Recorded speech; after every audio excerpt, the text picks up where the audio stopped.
এটি হচ্ছে চন্দ্রমল্লিকা। এই চন্দ্রমল্লিকা দুই ধরনের আমাদের দেশে পাওয়া যায়, একটি ছোট জাত আর একটি হচ্ছে বড় জাত।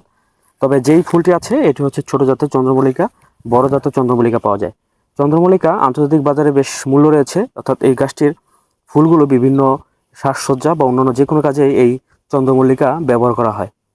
চন্দ্রমল্লিকার ক্রিসমাসের সময় ফুটে বেলায় এটাকে ক্রিসেন্থাম বলা হয়ে থাকে।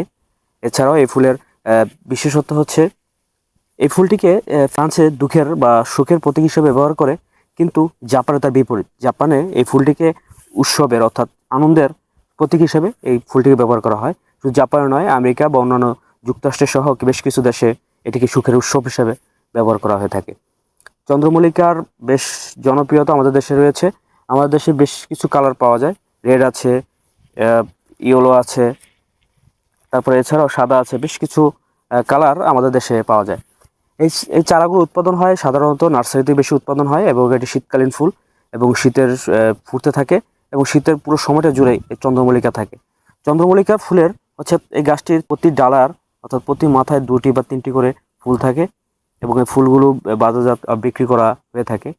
আপনি চাইলে আপনার যে কোনো জায়গার সৌন্দর্য বর্ধনের জন্য বা যে কোনো জায়গায় রিসোর্ট বা অন্য যে কোনো জায়গার সৌন্দর্য বর্ধনের জন্য ব্যবহার করতে পারেন এই চন্দ্রমল্লিকা। বেশ জনপ্রিয় একটি ফুল গাছ।